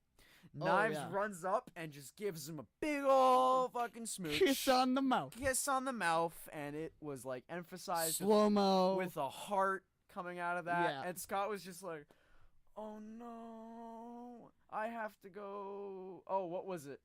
They go over to like a bar, like the bar or whatever, and they're just talking, and like Ramona's just like, so who is that chick? Oh, no, that's it. That's much later on. Is that much later? That's it. That's Third Evil Acts. Really? Yeah, that's my much favorite later. scene in the movie. Yeah. That's like one of my favorite. So yeah, so then have to go pee. Scott runs away. I have to pee on. Scott runs away. We see Steven Stills in the back freaking out. By the way, these things with Crash and the boys. We see Crash and the boys. we see the Crash and the boys sort of like analysis doodles, which were actually done up by Brian Lee O'Malley. He drew those up on the set for the movie. I like that a lot. Yep. He's freaking out. We see Crash and the boys play. This band's from Brampton. They're called Crash and the Boys. They do this really quick song called I'm So Sad, I'm So Very, Very Sad, which is available only on the score, not on the soundtrack. Why would they do that? Why wouldn't they just I don't know, but release fuck everything? it. Because they want you to buy both. Ugh! Because both are so good. Ugh! So yeah, it's literally like 2 seconds. Trying to think. Yeah, sorry. There's so much in this movie. There's so much in this movie that I love talking about. Gay roommate Wallace is like being that one heckler from the balcony. Oh, he's the heckler in like every one of these. Oh, yeah, yeah, yeah. scenes. It's So great. he's Kim says they have a girl drummer as if she's offended. Like, how dare they have a girl drummer? I'm the girl drummer. And yeah, they're like, we're Crash. I'm Crash. These are the boys. Is that girl a boy too? Yes. And then the little Chinese schoolgirl Oh my flips him God. off. That was fucking hysterical. And then yeah, they play their song. It's like 30 seconds. It's not a race. It's not a race, guys.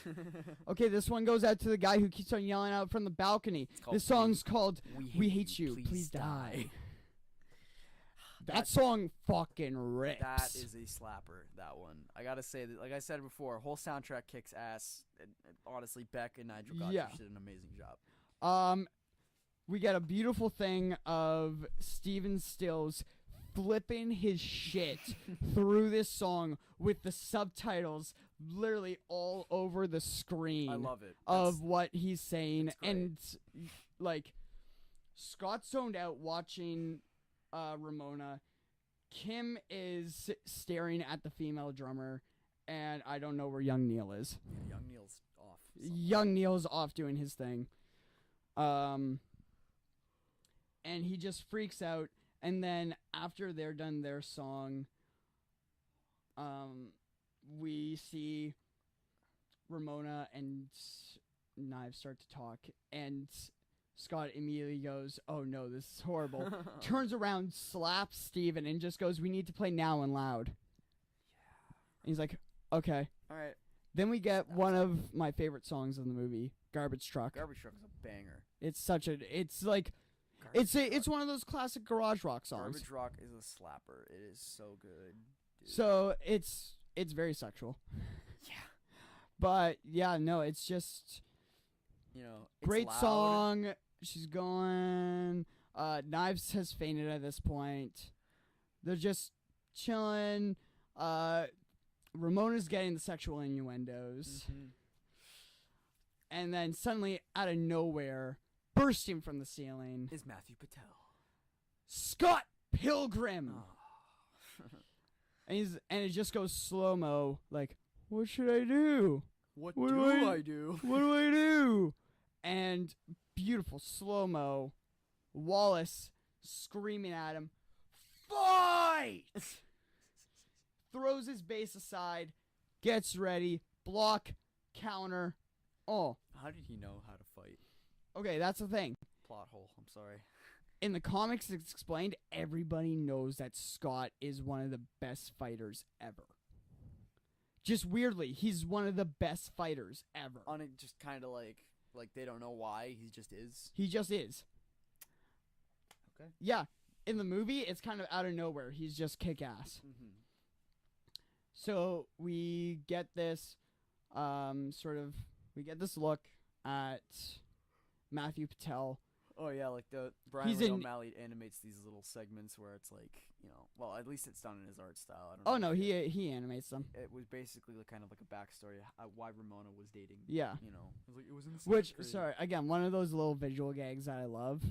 Did you really date this asshole? And the spotlight just swings up to Ramona as if like the spotlight guy knew where she was sitting. It's like well, no, because it was mentioned. It's like everyone knows Ramona Flowers, right? Oh yeah, true. Everybody knows Ramona. It's like they swing it through. It's like he was like my first boyfriend. It was like 7th grade. He wasn't white and he wasn't a jock, so I dated him. Yeah, I mean, we didn't even kiss. It's like no, we kissed once and then I dumped him. Dude. Oh man. But yeah, and then we get this little Bollywood music number. These are my demon hipster chicks. Hipster chicks, and I gotta say, demon hipster chicks has to be the funniest fucking line in that movie. It's like, tell him, Maddie, or something like that. What was that? Tell him, Maddie. It's like, tell him, Maddie. And just being all seductive and shit. They only had enough money for one, so they just got one, and then green screened her like crazy. Oh man. I've had a long day. I'm sorry. I'm a little. Same. I'm a little. But you know what? This movie is so good. So yeah, we get through the fight scene. Scott wins. Matthew Patel turns into a bunch of coins. Loonies and toonies. Well, no, actually, just like a toonie and like a couple of quarters, and he goes like, "Oh, yeah. $2.30. That's barely enough for the bus." And then like Ramona's like, "I'll pay for the 40 cents," as if she knew. Gets on the bus and he's just like, "So what was that? If you're gonna date me, you may have to." She explains everything. And all Scott gets out of this is, so that means that we're dating? Mm-hmm. So does that mean that we can make out? Does that mean we can make out? That line appears again. Sure. And they make out. Make out, blah, blah, blah. Yep. I think he came home to his roommates. He goes, like, guess who got to second base last night? To the Seinfeld theme song. Oh my god, that was fucking great. The Seinfeld theme, man. That was like, I wasn't expecting that. That made no sense in there. But it they filmed these next couple scenes like a sitcom. Oh yeah, and it's so laugh track and all. It is golden. It is so fucking funny. Yeah. Get to second base, first and a half. Yeah. And then we get to have our first mention and sort of view of Ramona's second evil ex, Lucas Lee. Oh, that's right. Played by Chris Evans. Chris Evans, Cap is back. As a douchebag. Oh my god. I thought Chris Evans was bad as the Human Torch, but no. Oh no, he's a fucking douchebag in this movie. He's great, but he's awful. The character is just awful. Yeah, pretty good skater turned pretty good actor. We see that Wallace slept with Jimmy from the show. Oh yeah, that's right. Wallace is being a bit of a hypocrite, but fuck him. He didn't make up the gay rule book. So he forces Sam to go break up with Knives. Scott? Shout out to Monty. He forces Scott to go break up with Knives. Which it really is heartbreaking to see. Mm-hmm. In Sonic Boom. He kind of just ditches her in Sonic Boom. He did it in Sonic Boom, which is awful. Yeah, he ditches her in Sonic Boom. And he gets on a bus, and again we get this amazing sort of transition of him sort of like feeling bad about breaking up with Knives, but then feeling really happy about being with Ramona while he's riding the bus. Again to I Heard Ramona Sing. Yeah, that song shows a bunch in this movie. Yep, it's a good song. Then we get Scott's second date. No, band practice. You know what? Fuck it. Like, we're going. This is our thing. We go all over the place. Yeah, we go all over the place. Sorry. I'm gonna let Duncan continue. He's gonna narrate the rest. I need a glass of water. I'll be you know right what? back. Can you grab one for me? Yes. Welcome to End of the Week with just Duncan and Gomer knocking over mic stands. So then we get to a beautiful scene with band practice. They're about to get into it when suddenly Ramona shows up at the door for band practice, has blue hair. Scott is aloof. He does not understand how someone can change their hair color. It's easy. It's called color. Oh, is Morgan gonna... oh, nope. Nope. I was about to say, are you gonna come on and... His laptop was gonna restart. Oh, God, no. So then it cuts to having their second date. Just casual sort of dinner date at him and Wallace's apartment. He's worried about Wallace gaying up the place, so he asks Wallace to leave. But then he gets scared, and Wallace is just like, fuck you, I'm gonna go stalk Chris Evans, Lucas Lee.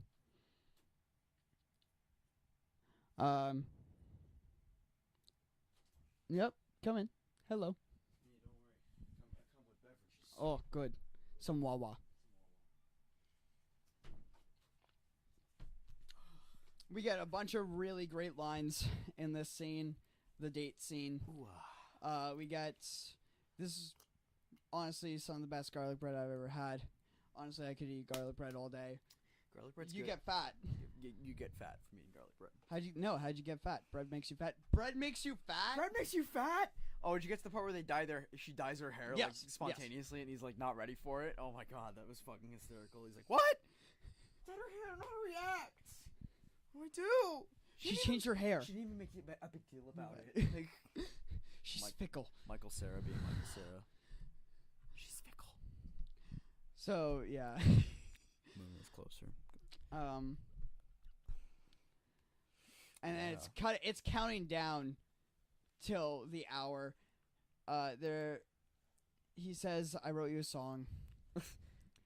Ramona by Beck is one of the cutest songs ever. Was it Ramona by... Well, I Yep, guess... it was written by Beck. Well, I guess it had to be written by Beck, right? So it was literally just him saying Ramona over and over again. And she's just like, sweet, can't wait for it to be done. Wait, finished? yeah, that's right. That's Like, he finished the song, but it doesn't sound finished. It's not finished. It's like a Corey Feldman record. And then they're making out. She says something about his hair, and he flips. Oh my god, he goes in like some non-flashback. Yeah. Talking about his ex. Something you never do. When you And honestly, it just runs up to making an excuse to meet up with Wallace at this castle where Lucas Lee is filming his movie. Casa Loma. Casa Iconic Loma. Toronto spot, by the way. I thought that was pretty funny. So then we get one of my favorite uses of music in the movie. Mm-hmm. The Universal theme song to Chris Evans' Reveal. Oh man, it's like syncing up Dark Side of the Moon to Paul Blart Mall Cop. It's intense. It works so well. He breaks his neck to the bum bum. It's like bum bum. I'm like, okay, say no more. That's it. I'm convinced that this was planned. Oh yeah. I'm convinced. No, I'm just joking. I'm making like a joke. There's no way this was accidental. Come on. Yeah, no. Come on. So Pink Floyd syncs up to Wizard of Oz, man. There's no way that it was planned. It was totally coincidental. suddenly, Scott finally puts two and two together, realizing that Ramona had dated Lucas Lee. Yeah. And the entire time, he's just can't believe that Ramona dated a famous person. Yeah, he was in awe. It was pretty funny. He gets punched in the face and still asks for an autograph, and then gets thrown into Castle Loma. We got a bunch of great gags here. We get to the fight with the stunt doubles, which are probably Chris Evans' actual stunt team. I wouldn't be surprised. That's pretty funny. Yeah. We get the beautiful you're wanted back on set. And the slow-mo running at each other. That was a cool. Dun, dun, dun, dun, dun, dun, dun, dun, Just the heartbeat built up. Yeah, we've all seen it before. Yep. Scott gets his fucking ass kicked, Oh, you got wrecked. and he's like, honestly, still knows nothing about the league. And Chris Evans is just like, oh yeah, no problem then. Yeah, let's just get some beers. Punches him in the face. You're a really good actor. You're- I know. I know, I'm going for the Oscar. Go for this the year. Oscar this year. That's literally how he sounds. I hear you're a skateboarder too. That was my But are favorite. you a pretty good skater? He's like, I own my own skate company. Pulls his, shows his like tattoo. It's like, I own my Yeah. own company. Wallace, and he starts. Oh, okay. I said this to Sam. This is grade 9 Sam. Being coaxed into doing a trick because there are girls around. Bet you can't grind that rail. Bet you can't do a thingy on that rail. It's kind of a grind, bro. Bet you can't do a grind thingy. Look at That's 600 steps and the rails are garbage. You think you could coax me into doing a trick like that? There's girls watching. Someone get me my board. Wallace shows up out of nowhere with a board. By the way, he just comes in out of nowhere during the fight with the stunt doubles. Just like, how does it feel to get his sloppy seconds? Oh man, so much good dialogue in this movie. But basically, what happens next is he grinds down this rail and he bombs it. Going 300 kilometers an hour. There's a speed counter Yeah, in the that's top right. left. It's hilarious. I like how they had it in metric. Yeah. That was funny. It wasn't miles per hour; it was kilometers per hour. He's like, I didn't get his autograph. Ramona's disappeared. Oh yeah, I think after that she doesn't appear for like another couple days or something like that. She doesn't appear for a couple scenes. He keeps on trying to get in touch with her.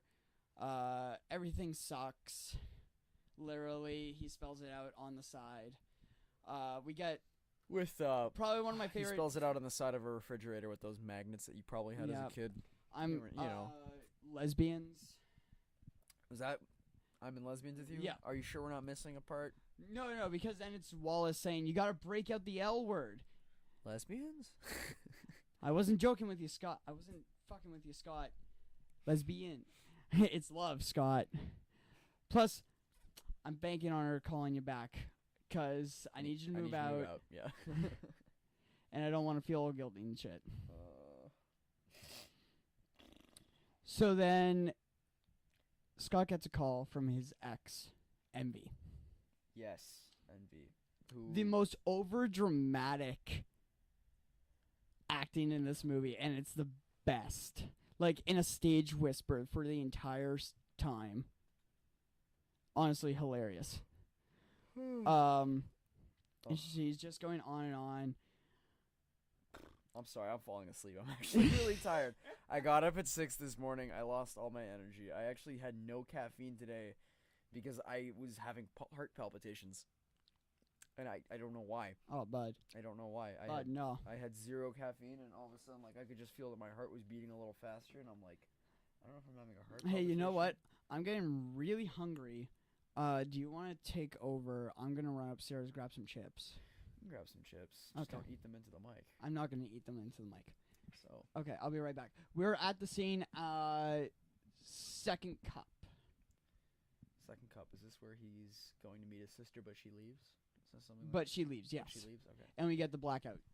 If Okay, I'll be right back. if I remember correctly, what happens? can correct you if you're wrong. What happens in this next scene? This podcast is a mess. This week, I don't know. It's been pretty tiring. Morgan's gonna be Duncan for a second. How's it going, Morgan? They can't hear you. The microphone's on the couch. All right. All right.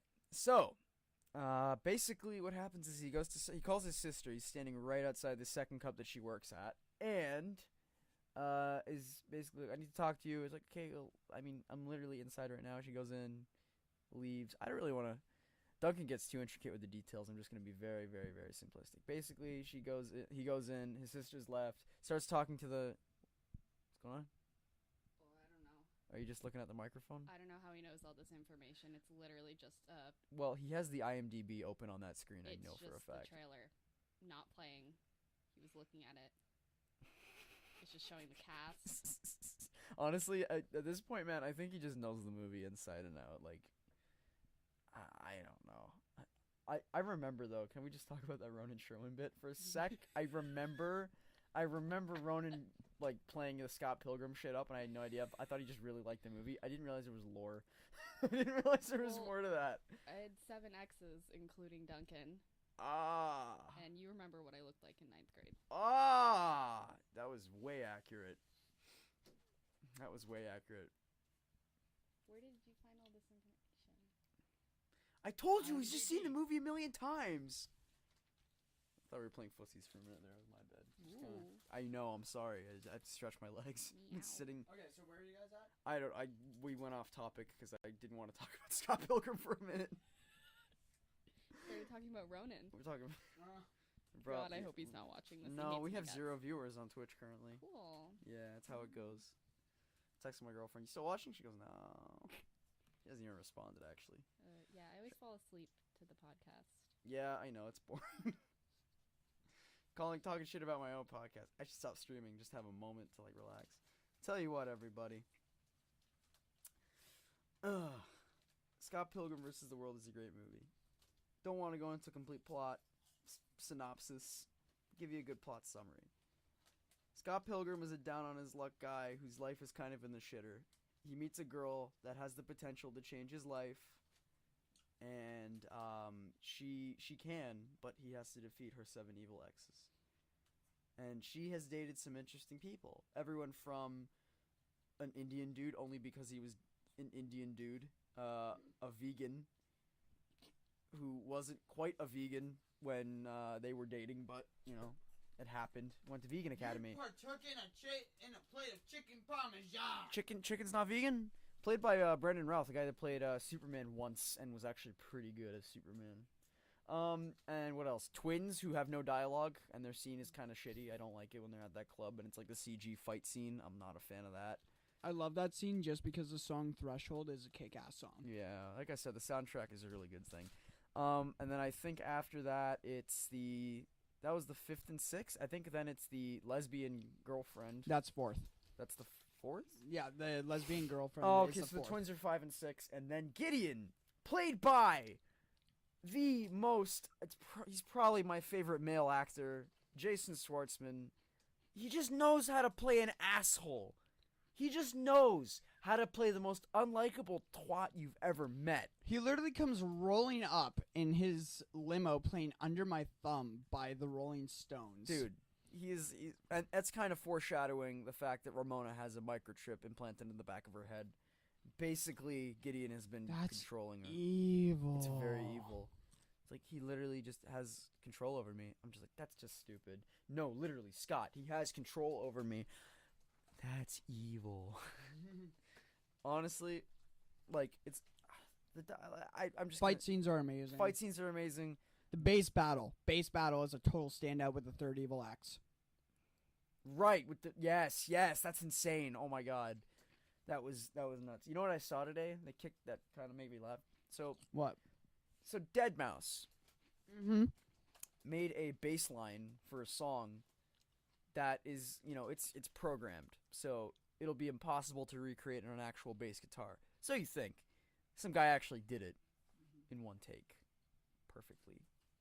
And this kind of guy is known on YouTube for doing these bass guitar videos and stuff like that. Mm-hmm. Sorry, we did miss one of the standout parts. The Wallace picks up a phone. It is the Everything Sucks scene. It's not with Envy. I don't know. But Wallace picks up the phone, says, "Oh, hey, Nyes, what's that? You're outside?" Scott immediately starts to panic. Wallace goes to the front door. Wallace goes to the front door, opens it, and nice. she's just like, "Is Scott here?" Is Scott here? Scott runs away. And he's just like, "You know what?" Closes the door slightly. He launches out of the window In and their says basement apartment. He just left. In their basement apartment, Yeah. which is weird. They're literally in the ground and there's a window. It's so weird. That's literally like I love it. on his shoulder. It's not even like up. It's like here. Morgan, is he crushing you? Why are you sitting on Morgan? Ow. Send help. Bullshit. He's skinny lad. Look at him. You can see his buns. Look at his bunny ass. No, I'm just kidding. I love you, Duncan. I love you. Scott Pilgrim is a good movie. Watch it. That's all I can say. I'm really like. Listen to the soundtrack. I'm getting bored talking of Scott Pilgrim. Which Okay. is really, I mean, like we set it up like that, but I'm getting bored talking to Scott Pilgrim. Especially seeing as how I got like 4 hours of sleep last night. Yep. Honestly, I got some college stories. College is an interesting place. Hit it. It really sucks. It really sucks when you're the you're 5'8", and every single one of your friends goes to the gym, and you're just not about that life because you've got other shit on your hands that's just more important. I don't relate. I know you can't relate. I know you can't relate, Duncan, but guess what? It's my problem. So, all my friends at Durham Region, nice guys, but they're all like gym dudes. Yeah. I'm not. I don't know how I befriended them. Fucking pre-dude. Fucking pre-dude. Oh, man, they laugh about that all the time. I think it's actually pretty funny. Fucking pre-dude. Nice guys, though. Really cool dudes. But I'm kind of like, you know, I feel like I get picked on a lot. Probably. A lot. I don't know. Like, I mean... I pick on you. Like, yeah, but, like, at least with you, it's like, you know, it's so benign. It's like, it's not even, like, harmless. It's like, whatever. These guys go It's full literally so bad that it's not good. Like, yeah, with you, it's like, I was just Duncan. With these guys, it's like, yo, I fuck up on one tiny little thing, or I do something that's, like, kind of illogical, and suddenly it's the fucking roast of the goddamn night, alright? Suddenly it's, like, the biggest shit ever, bigger than Michael Jackson dying, bigger than fucking, like, 9/11. It's, you have no idea. Like, whatever I do, these people are, you fucking idiot. Like, and I just like, well, great. I mean, these are the people I have to talk to at school. I think I just killed Morgan with that 9/11 comment. 9/11? 9/11? That's a funny one. At McDonald's one time, Duncan's manager, Dave. sounds like Snagglepuss. I wouldn't have named him as I said. He's not gonna listen to this. Snagglepuss. So Snagglepuss Dave, It's not like it's even harmful. I'm not even allowed back at McDonald's now at this point. So Snagglepuss Dave reads out my order number, which is 911. He didn't say 911. He said 911. And he said it like Snagglepuss, the old Hanna-Barbera character who was totally gay, and sounded like this. So he reads out his order. 911? And from that day on, Duncan and I have been making this joke where 911... or Snagglepuss is a 9/11 truther, and it's just like, investigate building 7 even. I'm or a terrorist. or he's actually a terrorist. I don't know. It goes back and forth. 9/11, what a good time. No, it wasn't. People died. It was bad. I'm not saying 9/11 was a good time. This podcast is in the shitter. It's been over 2 hours. I'm exhausted. Sam's still asking if we can come hang out. Fuck, I need a coffee at this point. I need full food. You need full food. Hey, everyone. Morgan needs to die. Hey, everyone. It's been about 2 hours. It's been about 2 hours. We might call it here. You feel like calling it here? Sure. Sure. I think next week we'll continue, and we'll talk a little more about something else. I think next week is going to be the Cornetto trilogy. Not all 3 of them. That's too much. I mean, we covered 3 Cloverfield movies. Yeah, and you know how bad that was. It took 3 hours. Mm-hmm. I mean, this took 2. We're talking about 1 movie. Mostly you, though. I'm kind of like... That's the I'm thing, out is there. that it's a movie that I love so much that I just go on and on about it. I fucked up and didn't have a coffee today. I need... Please... no. Elsewhere. Whatever's open. I don't care. Can we go to Second Cup? It's 9:40. Timmy's isn't doing bagels anymore. Is there a Second Cup in... Nope. Only Timmy's. McDonald's. We got McDonald's. They have bagels at this hour. We do. I'm going to go for a McDonald's bagel. Thank you so much, everyone. Thank you for tuning in to End of the Week. I've been your host, Gomer, and Duncan as well as here. I'm Duncan. He's Duncan. Morgan! Hello. Okay. See you next week, guys. See you next week. See you Bye-bye. next week.